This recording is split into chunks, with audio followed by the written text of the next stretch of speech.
Hi, I'm Emma. I'm a therapist. I also meet the criteria for ADHD, and I've had to manually learn to regulate my emotions for the last 35 years because it feels like the dial on my emotions is turned way, way up.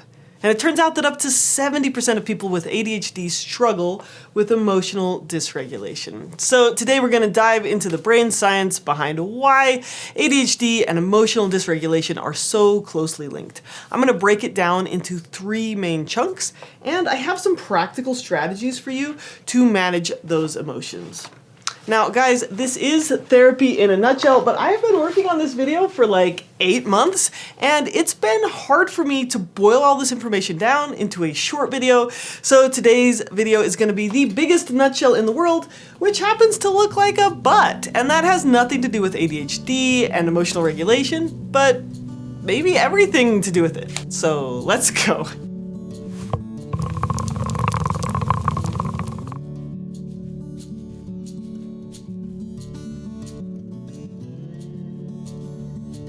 Okay, so what actually happens in the brain that makes emotions feel so hard with ADHD? On average, kids with ADHD have a 2 to 3 year delay in brain maturation. MRI scans of hundreds of kids found that cortical thickness typically peaks for a normal kid around the age of 10 and a half. But for kids with ADHD, it's closer to 13. And this delay was most pronounced in the areas responsible for executive function, attention, and working memory. So this means that kids with ADHD often catch up neurologically in the mid to late 20s, but the timing lag can cause significant struggles with emotional and behavioral regulation during childhood. So by that point, you've already gotten in trouble a bunch of times. Maybe you've already labeled yourself as the bad kid, the dumb kid, the sensitive kid, the reject, or maybe you've built up a bunch of maladaptive coping strategies. So this prefrontal cortex is the part of your brain right behind your forehead. It's your braking system. It helps you pause and think and choose your response. And in ADHD, that part of the brain tends to be a little underactive, especially during stressful or emotional systems. Whereas the alarm system in the brain, the amygdala, is overactive. It tends to go off more easily and stay on longer, especially when something feels unfair or frustrating or rejecting. So instead of calmly deciding what to do, the emotional part of the brain gets there first. It's like the feelings hit the gas pedal before the brakes even know there's a problem. And that leads to what researchers call short emotional latency. You feel something and react very fast, often before you even had time to think about it. Because of this, the brain is less likely to be aware of its overreactions or thinking errors, and it's a lot harder to calm down after an emotional event. So when you've had an emotional reaction, it can really quickly spiral. Another interesting thing about the ADHD brain is low dopamine can make it hard to be patient, and the norepinephrine tends to swing between too much and too little, which contributes to that feeling of tired and wired, that emotional volatility that comes with ADHD. So, in a nutshell, with ADHD, the manager brain develops much more slowly and connects much less efficiently to the feeling brain. And that's why emotions can flood the system so quickly. And here's a side note. Whatever you do find interesting or stimulating, whether that's jumping your bike or art or music, or for me it was actually school, like yay, female ADHD, that area that you're interested in is going to seem disproportionately advanced. You might seem really skilled at basketball or piano, but emotionally underdeveloped in other areas. So people might think, oh, she's so smart or gifted. Why isn't she trying? She has so much potential. And then all of this can fuel that cycle of shame or withdrawal. But the good news is, with the right supports, with therapy and skills and medication and lifestyle tools, these connections can strengthen and emotional regulation can absolutely improve. Okay, so I mentioned the prefrontal cortex. This is where executive function happens. It's the brain's ability to manage thoughts, emotions, and actions to reach a goal. It includes skills like impulse control, prioritization, planning, shifting attention, holding ideas in your mind, and time management. Long story short, it is really important. And so let's just take a look at 5 areas where this poor executive function shows up. ADHDers have lower impulse control. They may react to emotions quickly and intensely before they have time to process them. Let me tell you about Alex. Alex is a 22-year-old college student who's working on a group project. Yay! A teammate, Sam, suggests a different approach than the one that Alex was thinking about. Without thinking, Alex immediately snaps. That's a terrible idea. We don't have time to start over. Sam looks offended, the rest of the group goes quiet, and then later Alex feels really guilty for overreacting. But he consistently struggles to control these emotional outbursts in the moment. So poor impulse control can look like outbursts of anger or tears or raised voices or storming off, but it can also show up as being like overly exuberant, overly happy, laughing really hard and being unable to kind of stop and slow yourself down. These executive function deficits can also show up as difficulty shifting emotional states. So once an emotion takes hold, whether that's anger or sadness or excitement, people with ADHD often struggle to shift states. They might experience what's called emotional stickiness, where these emotions linger longer than they do for neurotypical individuals. So Jordan's a 35-year-old with ADHD and depression. She made a small mistake in a work email. Her boss pointed it out casually, but now Jordan feels embarrassed and ashamed. And instead of moving on, she ruminates on the mistake for hours and hours, replaying it in her mind and just feeling like a failure. Even after work, she struggles to shake that feeling. She ends up canceling dinner plans because she feels too down. So this emotional stickiness as part of ADHD, there's 2 processes that can fuel this. The first one is hyperfocus.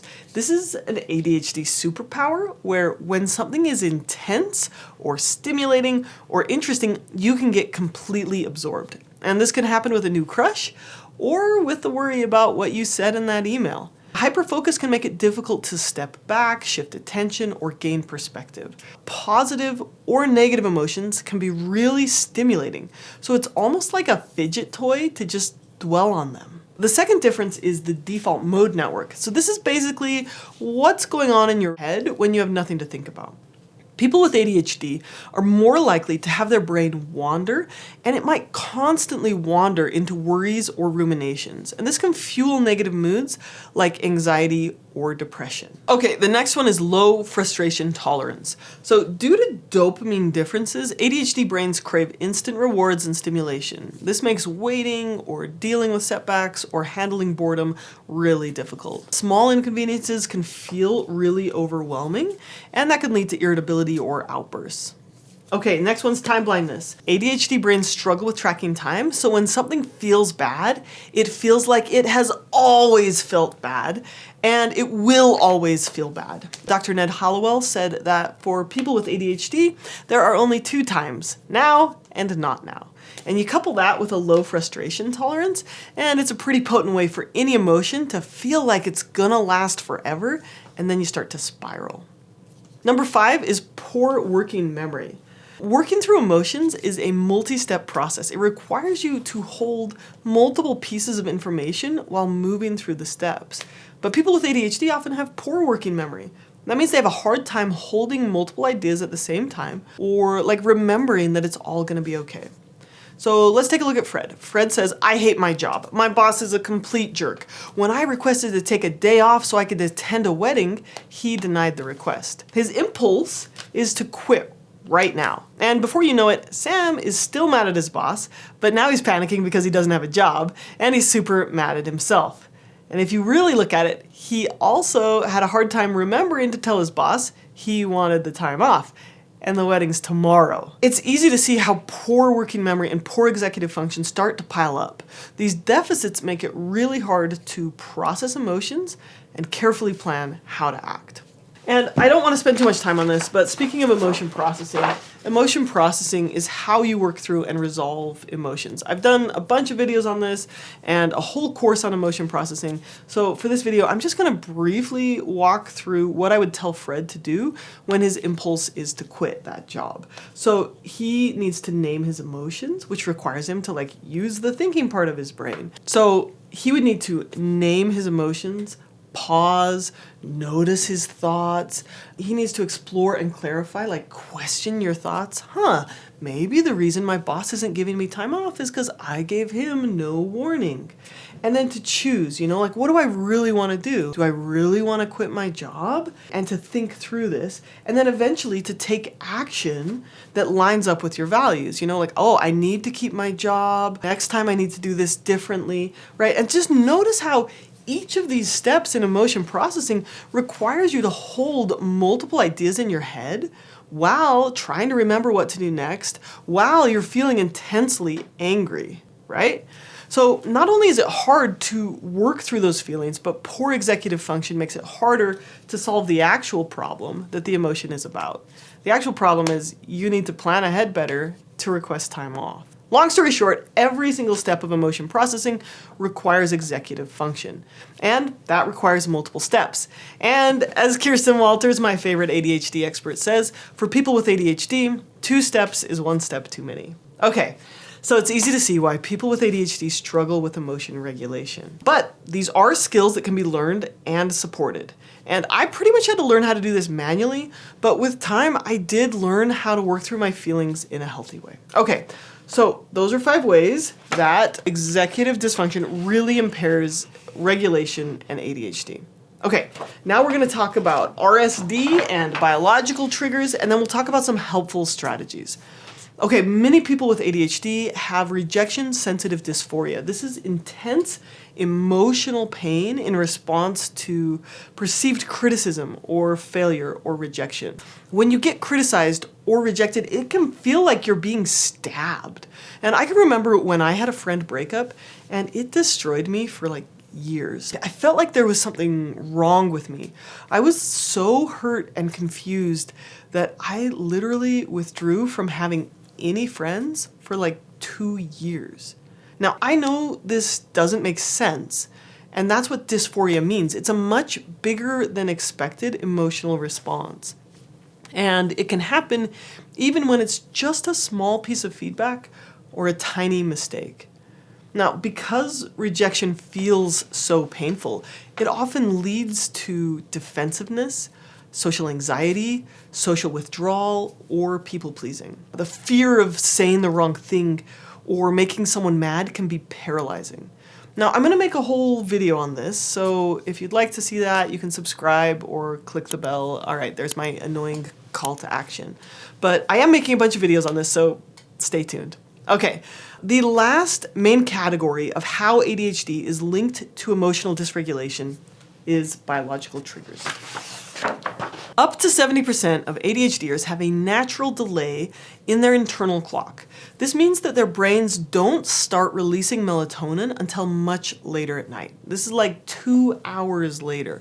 So even if they go to bed early, they just lie there awake. And then you add in the racing background noise of the brain, that loud default mode network, and difficulty calming down. And what you end up with is a lot of ADHDers end up chronically sleep deprived. And that makes it much harder to regulate emotions. Now again, this topic deserves a whole video, so stay tuned. But let's talk about hunger. People with ADHD often struggle to eat on a regular schedule because the same brain networks that manage attention and time awareness and self-regulation, those same networks also control hunger cues and routines. So when you're hyperfocused, you might not notice that you're hungry until you're shaky and irritable. Or when you're distracted or overwhelmed, preparing food can feel like an impossible task. So this irregular eating pattern causes these blood sugar spikes and crashes, which intensifies emotional dysregulation, and that can lead to irritability, anxiety, and impulsivity. Okay, last is sensory overload. People with ADHD have brains that are extra sensitive to incoming information. Sounds, lights, textures, and movement, they all compete for attention at once. And when too much sensory input hits the system, the brain's filtering mechanism gets overwhelmed, and that overload can quickly trigger the nervous system's fight or flight response. So to manage your sensory load, it might be really important to decrease multitasking and to change your environment to be more ADHD friendly. Okay, before you get all down in the dumps about all the ways that ADHD makes it hard to regulate emotions, I have to tell you about some ADHD superpowers. And I'm just going to list a few.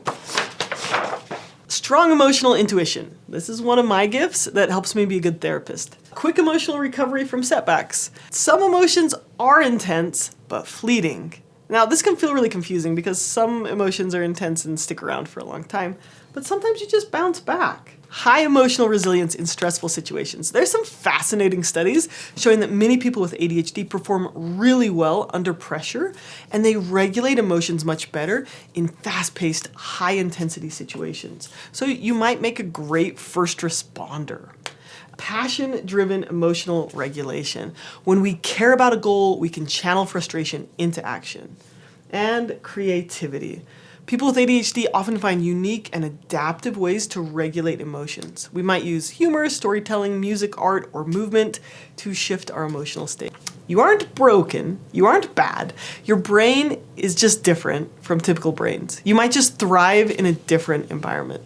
Okay, so finally we're at the part of this video where we are going to talk about the practical strategies that help ADHDers regulate their emotions. Okay, so first let's talk about biological triggers. Again, with ADHD and these changes, it almost never works to just try harder. That's like telling someone who needs glasses that they just need to try harder to see. That just won't get them very far. They need glasses. And if you've got ADHD, you need systems that change the environment around you to work for you. So make it easier to get sleep and hydrated by keeping granola bars and water bottles nearby. I don't have time to address like all of these topics, so we are gonna touch on them briefly, and you and your brilliant ADHD brain can watch the videos and do the research. When you choose one of these areas to work on, watch the videos, do the research, and figure out how to implement one of these changes into your life, okay? Second one is sleep. Get better sleep. This is easier said than done, but do your best. Again, video incoming. Exercise and nature time have both been shown to improve mood and focus. Manage your environment to deal with sensory overload. Now, again, guys, I know I'm just listing these ideas, but out of everything I say in this segment, choose one. Go do your ADHD-fueled research on the topic, pick one action item. There's plenty of good videos on how to do this with ADHD. And then, of course, medication. ADHD meds can help strengthen the brain's ability to pause before reacting. And stimulants can often reduce emotional impulsivity and mood swings by enhancing the thinking part of your brain. Non-stimulants can also help level out your emotional reactivity, and of course, talk with your doctor. Okay, so minimizing biological triggers and using medication will help prevent some of the overwhelming levels of emotion. But stuff is still gonna come up. So let's talk about 9 skills you can do to help regulate your emotions even when ADHD is doing its thing. Learn to pause. When you feel a strong emotion, the number one most important skill is to buy your brain some time for your executive function to turn on. You've got to train yourself to pause before reacting.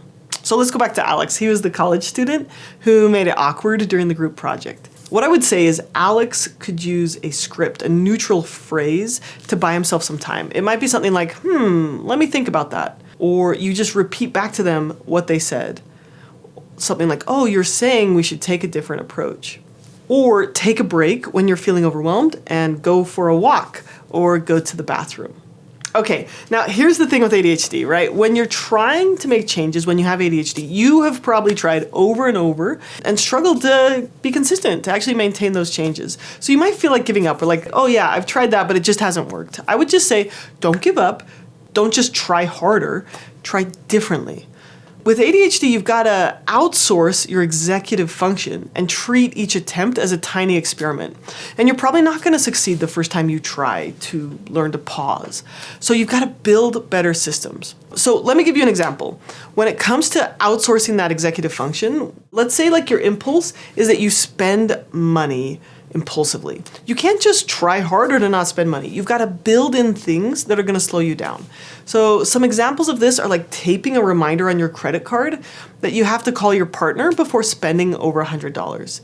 And you have to sleep on it before spending over $500. You've got to outsource your executive function so that you don't have to remember to slow down. It's like printed right there. You could delete the auto pay options like saved credit cards on online shopping, and that forces you to stand up and get your credit card and manually add it to the purchase. Or you can add an app to your phone that forces you to wait before making online purchases. Long story short, these are all examples of how to build an environment that supports your executive function to help you be less impulsive. Now again, this topic deserves a whole video. I'm actually writing it right now. It'll be out in a couple months. As we talk about the next couple of ideas, pick just one area to work on, watch 3 to 4 videos on that specific area. And then you could work with an executive function coach or a therapist to come up with some creative strategies of how to implement that change in an ADHD-friendly way. And I would just say, don't try to change everything at once. Just pick one area at a time to work on for a month until you find a routine that works for you and becomes a new habit. So, going back to this learning to pause thing, I know we're spending a lot of time on this one, but I'm trying to teach you the system for creating change instead of just like trying to white knuckle these changes. So if you're trying to train yourself to pause before speaking impulsively, you might decide that you're going to use a script, and your script is, let me think about that. And you are going to need to practice that at home like 20 times before you start to remember to use it at work. Maybe you're going to make yourself a bracelet that says, let me think about that. And you're going to add a reminder to your phone that says, let me think about that. And then you make a physical calendar where you do a tally mark for each day where you use that skill at least once. You have to make this physical, tangible, not too big. The last thing to remember is this is all a huge experiment, and you're probably going to find a lot of things that don't work for you. But keep trying and just keep experimenting with new things until you do find something that works for you, okay? So that's the process, right? Like we have all these psychological strategies, just pick one, experiment with a system that's gonna help you support your working memory and executive function so you can make the changes you wanna make.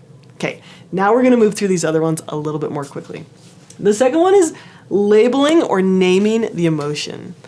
Alex could think, I feel frustrated because my idea wasn't accepted. It's important to say this out loud and be sure to use an emotion word. And what this is doing is it helps sync the amygdala and the prefrontal cortex. It helps your brain slow down. The third one is calm your body. Learn some skills to ground your nervous system when you're feeling overwhelmed. You can learn a bunch in my free course, Grounding Skills for Stress, Anxiety, and PTSD. The easiest one, though, is to take a slow exhale. Okay, number 4, support your working memory. Make it concrete. Because your working memory can't hold so many ideas at once, you've got to find a system to process your feelings in an external way. This can include writing, whether in a journal or even just talking into a voice note on your phone, or talking it out with a friend or a therapist, or diagramming it. When you want to actually make a change, when you've chosen one thing you want to change and you've built a new routine, you're going to make copies of this. You're going to write this down and put copies of it all over your house so that you can remember it. And what we're doing is we're taking all these ideas out of your head with the gazillion flighty thoughts that you have, and we're making it concrete. Now you can look at it and you can see the various parts. Number 5 is learn to shift focus. Remember Jordan, who messed up the email at work? ADHD brains often have a hard time thinking their way out of hyperfocus. You can't think your way out of hyperfocus. We often need a physical or body sensory activity to help shift emotions. And one of my followers told me that his mantra is move a muscle, move a thought. Now, in the past, you may have tried to do this in harmful ways, like eating something, breaking things, or dangerous stimulating activities. Instead, let's explore some healthy ways to do this. This might be a quick walk, even just walking around the room or doing some jumping jacks or stretching. Movement helps the various parts of the brain connect and talk to each other better. So you could talk through emotions while folding laundry, or you could process anger or sadness while exercising. Long story short is if you have ADHD, move a muscle, move a thought. It's much harder to just sit there and think your way out of a problem. On to number 6. You've got to prepare ahead of time to counteract negative thoughts because you're going to have a hard time slowing yourself down. Now, this is probably best done by working with a therapist, but you can practice on your own as well. So let's use the example of Maya. She's a teenager with ADHD, and she has a tendency toward rejection sensitivity. Now, her friends aren't texting her back. Are they mad at her? Are they doing something fun without her? Do they hate her? Maya's therapist taught her to write down the negative thought, like, they don't like me, and then list at least 2 to 3 alternative explanations. So you remind yourself, oh, this feeling is intense, but it will pass. Or my brain is jumping to conclusions because of ADHD, not because it's true. Now, if you have ADHD and you also frequently go down the rabbit hole of catastrophizing, you'll probably need a visual reminder to not believe everything you think, that you are safe and you are loved and everything is figure-outable. Okay, number 7, break down big tasks or problems. So instead of being paralyzed by big problems, one of the essential skills with ADHD is to break down tasks into actionable chunks. There's like 2 ways you could do this. You could write it out on paper, and again, this is supporting a working memory by writing it down. Write out a now versus later list to separate what's urgent from what can wait. Or find 1 to 2 tiny goals per day. So for example, find 1 document instead of getting all the paperwork done. And again, with all of these ideas, there's like 20 plus ways to do this, and a great therapist or executive function coach can help you come up with some good ways to implement these strategies. You don't have to do this on your own. Okay, we are almost done. Number 8, schedule emotional check-ins. Because emotions can feel really overwhelming, it's easy to want to avoid them. And plus, when there's no crisis, it's boring. It's not urgent. So schedule a regular time to check in with your feelings instead of ignoring them until there's a crisis. And this could look like a weekly therapy session, or a set time to talk with a friend, or a 5-minute check-in every evening and just ask yourself, like, how did I feel today? This can help you manage your emotions before they become overwhelming. Okay, number 9, reflect. You don't have to be perfect. It's okay. Learning to regulate emotions is a process. It's not a destination. One of the best things you can do is a careful reflection after a big emotion. Like, you could write about what happened. What triggered my reaction? How could I have responded differently? And write out exactly what you would say or do next time.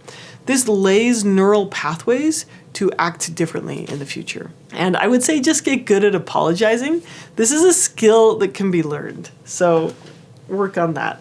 Okay, was that all super overwhelming? Just as a reminder, just pick one area to work on, write it down, add a daily reminder to your phone, outsource the executive function, and work on it for a few weeks. While regulating emotions is harder for many people with ADHD, I know that you can learn the skills to get better and better at feeling. For me, big emotions used to feel like the end of the world, like literally the end of the world. Everything is awful and it will never get better. Now I only feel like that sometimes.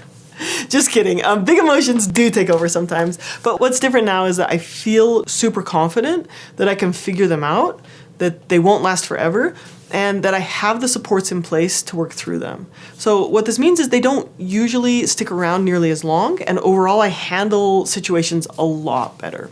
So by practicing these strategies, you can learn to interrupt impulsive emotional reactions and build better emotional regulation over time. Okay. Whew, I hope this was helpful. I've mentioned several resources in this video, including videos I'm working on about ADHD, and I'll put those links in the description.